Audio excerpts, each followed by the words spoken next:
रोजाना सबसे पहले मन्नत सीरियल देखने के लिए हमारे चैनल को सब्सक्राइब करें। एपिसोड के स्टार्टिंग में हम देखते हैं मन्नत और धैर्य दोनों दादी के पास जा रहे होते हैं। मन्नत दादी के पास कॉल करती है, दादी को बताती है कि आपको है ना विशाखा जी का पर्दाफाश सबके सामने करना ही होगा, सबको उनका सच बताना होगा। हम जल्दी ही आपके पास पहुँचने वाले हैं दादी, लेकिन उससे पहले आप किसी के लिए भी दरवाज़ा मत खोलना।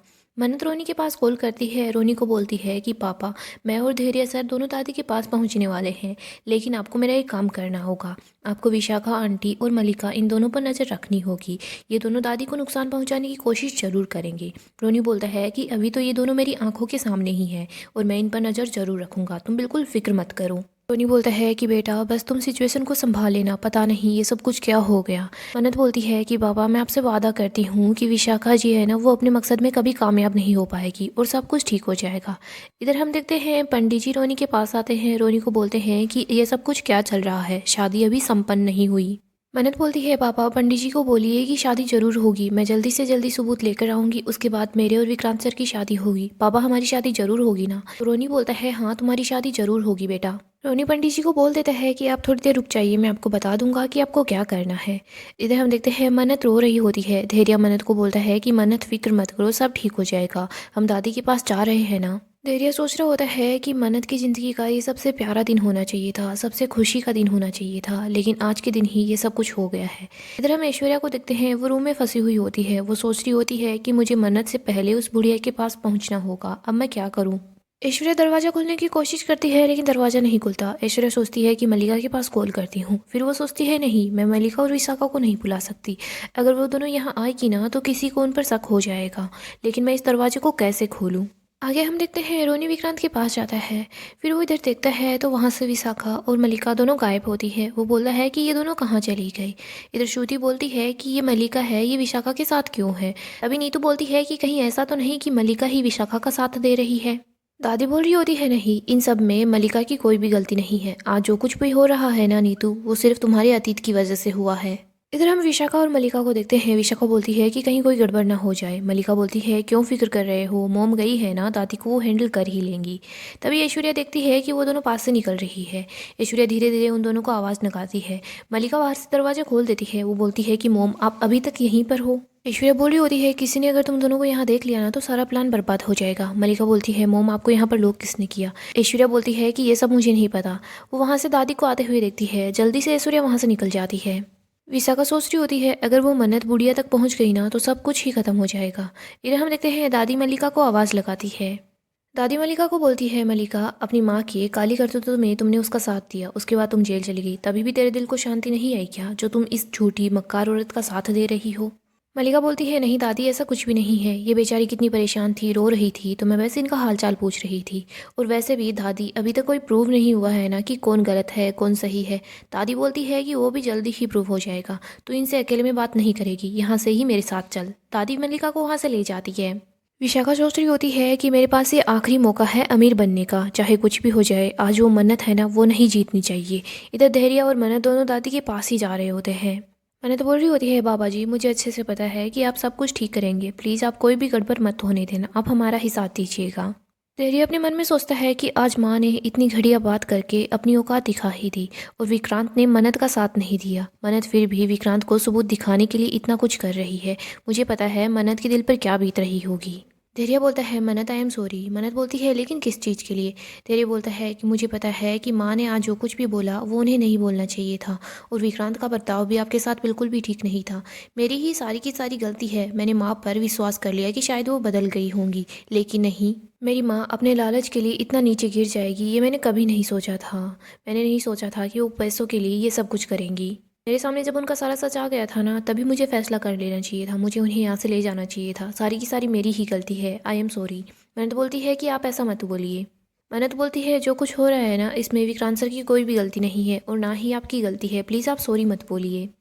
धैर्य बोलता है कि तुम अभी भी विक्रांत की ही तरफदारी कर रही हो। मन्नत बोलती है, मैं उनकी तरफदारी नहीं कर रही, शांत दिमाग से सोचने की कोशिश कर रही हूँ। शायद उनकी जगह कोई और होता ना तो उनका ये गुस्सा और उनकी ये नफरत, ये सब कुछ जायज़ है। मैं विक्रांत सर के गुस्से को बहुत अच्छे से जानती हूँ। जब वो बहुत ज़्यादा गुस्से के अंदर होते हैं ना, तो उन्हें जो झूठ बताया जाता है ना, वो उसी झूठ को सच मानकर बैठ जाते हैं। विक्रांत सर दिल के बहुत अच्छे हैं ना, मैंने आज तक उन्हें कभी भी झूठ बोलते हुए नहीं देखा और ना ही किसी से सच छुपाते हुए देखा है। जो लोग सच्चे होते हैं उनसे अगर अपने कोई भी झूठ छुपाते हैं, कोई भी बात छुपाते हैं, जब वो बात उनके सामने आती है ना तो उन्हें बहुत दर्द होता है। उनको लगता है कि उनके अपने ही उनका साथ नहीं दे रहे हैं। और ये बात शायद नीतू मैम जानती थी, इसीलिए तो वो विक्रांत सर को सच नहीं बताना चाह रही थी, वो इतना डर रही थी। धैर्य बताता है कि विक्रांत है ना, वो बचपन से ही ऐसा था। वो किसी भी बात पर गुस्सा हो जाता ना तो कोई उसे हैंडल नहीं कर पाता था। लेकिन मन्नत, आपने आज सिचुएशन को बहुत अच्छे से हैंडल किया। धैर्य बोलता है, मन्नत जी आप हार मत मानना, मैं आपके साथ हूँ। देखना एक दिन हम सच को सबके सामने लाकर ही रहेंगे। धैर्य और मन्नत दोनों जा रहे होते हैं, तभी उनकी गाड़ी का टायर पंचर हो जाता है। धैर्य बताता है कि अब तो टायर पंचर हो गया, हमें ऐसे ही जाना होगा। मन्नत पैदल पैदल ही वहाँ से निकल जाती है। दूसरी तरफ हम विक्रांत को देखते हैं, वो बैठा होता है। वो बार बार यही सब कुछ याद करता है कि आज के दिन क्या कुछ हुआ। उसे याद आता है कि कैसे नीतू का सच सबके सामने आया, कैसे विशाखा बता रही थी कि ये विक्रांत नहीं, ये अमन है। नीतू रोनी को बोलती है, रोनी जी आप ही इसको जाकर समझाइए ना, ये मेरी बात तो नहीं सुनेगा लेकिन आपकी बात जरूर सुनेगा। इसको समझाइए ना कि इसके मॉम डेट है ना, हम दोनों ही हैं। नीतू रो रही होती है, वो बहुत दुखी होती है। रोनी बोलता है कि तुम फिक्र मत करो, अपने आप को संभालो, मैं विक्रांत से बात करता हूँ। रोनी विक्रांत के पास आकर बैठता है। विक्रांत को बोलता है कि विक्रांत बेटा, मुझे पता है कि तुझ पर अब क्या बीत रही होगी। गलती हमारी ही है, हमने तुझसे इतनी बड़ी बात जो छुपाई। लेकिन विक्रांत, आज तुझे जो कहानी बताई जा रही है ना, वो पूरा सच नहीं है। तू हमारा यकीन कर, हम तेरे माँ बाप हैं विक्रांत। विक्रांत विशाखा के बारे में बोलता है कि अगर आप दोनों मेरे माँ बाप हैं तो फिर वो कौन है। रोनी बोलता है कि ये वो औरत है जिसने तुम्हें जन्म दिया लेकिन चंद पैसों के लिए तुम्हें बेच दिया। विक्रांत बोलता है, आप झूठ बोल रहे हैं, आप ऐसे ही कोई भी इल्ज़ाम नहीं लगा सकते, मुझे बस सबूत चाहिए। इधर हम देखते हैं विशाखा और मल्लिका, ये दोनों तो काफ़ी ज़्यादा खुश हो जाती है कि रोनी की बात विक्रांत नहीं सुन रहा। विक्रांत दुखी होकर साइड में चला जाता है। इधर श्रुति विक्रांत के पास आती है और बोलती है कि विक्रांत बस करो, माँ बाप है ना, बच्चों से झूठ बोलते हैं, उनसे सच छुपाते हैं ताकि बच्चों को तकलीफ ना हो, उन्हें दुख ना पहुँचे। अब मुझे ही देख लो, मैंने ही मन्नत को झूठ बोला था कि मैं ही उसकी माँ हूँ, क्योंकि मैं नहीं चाहती थी कि सोनिया का सच है ना वो मन्नत के सामने आए। मैंने सब कुछ मन्नत के लिए किया क्योंकि मैं उससे इतना प्यार जो करती थी। और वैसे ही रोनी जी और नीतू जी के पास भी कोई ना कोई वजह होगी जो इन दोनों ने तुमसे इतना बड़ा सच छुपाया। श्रुति बोलती है, तुम उन दोनों की तरफ देखो ना, वो दोनों तुमसे कितना प्यार करते हैं। उन दोनों ने तुम्हें पाला पोसा बड़ा किया, इतनी अच्छी परवरिश दी, वो तुम्हें दुख पहुंचाने की सोच भी नहीं सकते। विक्रांत बोलता है कि सोचा तो मैंने भी नहीं था श्रुति माँ, मेरे अपने ही मुझे धोखा देंगे। मैं सालों से बेवकूफ़ बनता रहा, मेरी यादाश्त मिटाने के लिए मुझे दवाइयाँ दी गई थी। इन्होंने जो कुछ भी किया क्या वो गलत नहीं था? मैं इनके लिए मन्नत से टकरा गया। हर इंसान को दुनिया में सबसे ज़्यादा भरोसा उसकी माँ पर ही होता है और मुझे भी अपनी माँ पर भरोसा था। आज वो मेरा भरोसा टूट गया। श्रुति माँ, मैं आपसे पूछता हूँ, आपको मेरा टूटा हुआ दिल नहीं दिखाई देता या मेरा भरोसा टूटा है वो नहीं दिखाई दे रहा? जिन लोगों को सालों से मैं मॉम डैड बोल रहा हूँ वो लोग सालों से ही मुझे झूठ बोलते आ रहे हैं। मैं कुछ भी रिएक्ट क्यों ना करूँ, कैसे इन लोगों पर भरोसा कर लूँ? नीतू विक्रांत के पास आती है। विक्रांत को बोलती है कि तू मुझे अपनी गुनहगार समझता है ना, ठीक है, तू मुझे जो सज़ा देना चाहता है दे दे। तू मुझसे इस बात का सबूत मत मांग कि मैं तुझे प्यार करती हूँ। विक्रांत बोलता है कि मैं आपसे इस बात का सबूत नहीं मांग रहा कि आप मुझसे प्यार करती हैं। मैं इस बात का सबूत मांग रहा हूँ कि मैं आप पर भरोसा क्यों करूँ। मैं आपसे सबूत मांगूंगा क्योंकि आपने मुझसे मेरी ज़िंदगी का सबसे बड़ा सच जो छुपाया है और मैं सबूत मांगने का हकदार हूँ। मेरा गुस्सा, मेरे जो भी सवाल है वो सब कुछ जायज़ है। आप सब लोग मिलकर मुझे गलत मत ठहराओ। आप सब लोगों ने मिलकर मेरे साथ बहुत गलत किया है। इधर हम देखते हैं विशाखा बोलती है कि इसकी सबसे बड़ी कीमत तो मैंने चुकाई है। नीतू, तुम्हारे हाथों की वजह से ही मुझसे मेरा बेटा छीना गया था, मेरा पति मुझसे दूर हो गया। तुम नीतू कितने और पाप करोगी? आज मुझे मेरा बेटा वापस मिल रहा है तो तुम सब लोग मिलकर इसे बहकाने की कोशिश कर रहे हो। श्रुति विक्रांत के पास आती है, बोलती है, विक्रांत इस औरत की बातों पर बिल्कुल भी भरोसा मत करो, तुम बस अपने दिल से पूछो कि सच क्या है। तुम ही सोचो ना, जिस माँ ने तुम्हें हमेशा पलकों पर बैठा कर रखा, एक भी खरोच नहीं आने दी, वो माँ इतना बड़ा पाप कर सकती है क्या? और तुम मन्नत को तो बहुत अच्छे से जानते हो ना, वो हमेशा सच के साथ खड़ी होती है। अगर मन्नत को इन दोनों के प्यार में जरा भी खोट दिखाई देता ना तो वो इनका साथ नहीं देती। मन्नत सच के लिए पूरी दुनिया से लड़ जाती है। और तुम नीतू जी और रोनी जी के प्यार पर क्यों शक कर रहे हो? इन्होंने तुझसे बहुत प्यार किया है। अब तुम मुझे ही देख लो, मैं मन्नत को हमेशा ज़िंदगी भर एक अजनबी इंसान की पिक्चर दिखाती रही और उसे बताती रही कि यही उसके पिता हैं। मैंने ये सब कुछ मन्नत के लिए ही किया क्योंकि वो सब कुछ ही मन्नत के लिए ठीक था। मैं अपनी बेटी को दुख में तो नहीं देख सकती थी ना। विक्रांत, तुम्हें लग रहा है कि हम सब लोगों ने तुमसे झूठ बोला, तुम्हें धोखा दिया, लेकिन यहाँ पर जो भी लोग हैं ना, उनमें से किसी को भी फ़ायदा नहीं है तुम्हें झूठ बोलकर, सिवाय इस औरत के।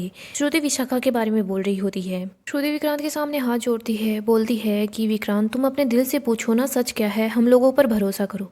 नीतू रोने लग जाती है, बोलती है रहने दीजिए श्रुति जी, विक्रांत हमारी किसी भी बात पर ऐसे यकीन नहीं करेगा, इसे सबूत चाहिए और मन्नत आती ही होगी सबूत लेकर, फिर इसे सब कुछ सच पता लग जाएगा, ये अपनी मोम से ज़्यादा देर तक नाराज़ नहीं रह पाएगा।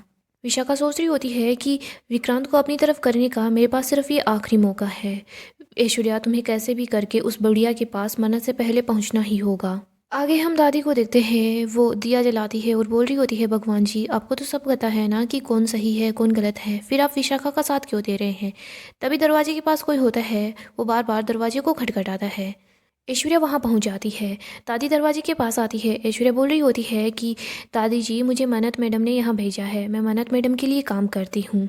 दादी दरवाज़ा खोल रही होती है, लेकिन दादी को तभी मन्नत की बात याद आती है। मन्नत ने बोला था कि दादी जी हम खुद यहाँ पर आ रहे हैं। दादी बोलती है, लेकिन मन्नत कहाँ पर है। मन्नत ने बोला था कि वो खुद यहाँ आने वाली है। ऐश्वर्या सोच रही होती है कि मन्नत ने इस बुढ़िया को भी ट्रेनिंग दे दी है। ऐश्वर्या बोलती है, हाँ दादी जी, वो मन्नत मैडम खुद ही यहाँ आ रही थी, लेकिन उनका रास्ते में छोटा सा एक्सीडेंट हो गया, इसलिए उन्होंने मुझे यहाँ भेज दिया। दादी मन्नत के पास कॉल करती है, लेकिन मन्नत का कॉल नहीं लगता। दादी सोचती है कि मन्नत का तो फ़ोन ही नहीं लग रहा, अब मैं क्या करूँ। ऐश्वर्या बोलती है, दादी वो अमन सर है ना, उनको आपकी बहू ने बहुत ज़्यादा गलत गलत बातें बोल दी है। अमन सर उनकी बातों में ही भरोसा कर रहे हैं, उन्होंने अपनी शादी भी बीच में रोक दी है। दादी आपको ही जल्दी यहाँ से चलना होगा। दादी को मन्नत की बात याद आती है। मन्नत बोल रही थी कि विक्रांत सर ने शादी को बीच में रोक दिया है। इधर ऐश्वर्या बोलती है कि दादी जब तक आप नहीं चलती ना, तब तक अमन से शादी नहीं करेंगे, उन्होंने बोला है कि पहले वो पूरा सच जानेंगे। अगर आप नहीं चलना चाहती तो कोई बात नहीं, मैं यहाँ से चली जाती हूँ। और हाँ दादी, आपको एक और बात बतानी थी, वो आपकी बहू है ना विशाखा, उन्होंने धैर्य सर और मन्नत के मैडम के बारे में इतनी गंदी गंदी बातें की है ना, उन दोनों के रिश्ते पर उंगलियां उठाई है। अब आप ही बता दीजिए कि आपको क्या करना है, आप मेरे साथ चलेंगी या नहीं चलेंगी। दादी, अगर आप साथ चलेंगी ना तो शायद हो सकता है कि उन दोनों की शादी बच जाए, क्योंकि आप ही है जो सारा सच जानती है और अमन सर को सारा सच बताएंगी। अमन सर आपकी बात पर भरोसा करेंगे, आप ही उन दोनों की शादी को बचा सकती है, वरना ये शादी टूट जाएगी। दादी सोच रही होती है कि मेरे दोनों पोतों की ज़िंदगी दांव पर लगी हुई है और ये लड़की है ना, इसे सब कुछ पता है, शायद हो सकता है कि ये सच बोल रही होगी। दादी दरवाज़ा खोल देती है, तभी हम देखते हैं ऐश्वर्या सामने होती है, वो दादी को धक्का मारती है और दादी अंदर गिर जाती है। दादी ऐश्वर्या को देखकर काफ़ी हैरान हो जाती है। ऐश्वर्या बोल रही होती है कि अब तो आपको जहाँ भी जाना होगा ना, अकेले ही जाना होगा। इधर हम देखते हैं धैर्य और मन दोनों अपने रास्ते में ही होते हैं। दादी ऐश्वर्या को बोलती है कि तुम कौन हो, तुम मेरे पोते को जानते नहीं हो, वो पुलिस के अंदर है, वो तुम्हें नहीं छोड़ेगा। ऐश्वर्या के हाथ में इंजेक्शन होता है, वो दादी के पास आ जाती है। इधर धैर्य और मन्नत अभी तक दादी के पास नहीं पहुंच पाते। गाइस, डेली अपडेट के लिए आप हमारे चैनल को सब्सक्राइब करें, साथ ही साथ वीडियो को भी लाइक कर दें। अपकमिंग एपिसोड में हम देखेंगे मन्नत को पता चलता है कि दादी तो इस दुनिया में नहीं रही। वो विक्रांत के पास आती है, बोलती है कि मुझसे बहुत बड़ी गलती हो गई, लेकिन इसकी वजह सिर्फ एक ही है कि मैं आपसे इतना प्यार करती हूँ, हम शादी कर लेते हैं, आप भले ही मुझसे रूठे रहो, मैं उम्र भर आपको मनाती रहूँगी। लेकिन दोस्तों, हम देखेंगे विक्रांत शादी से मना कर देता है, मन्नत और विक्रांत की शादी नहीं होगी। अपडेट के लिए चैनल को सब्सक्राइब करें और वीडियो को भी लाइक कर दें।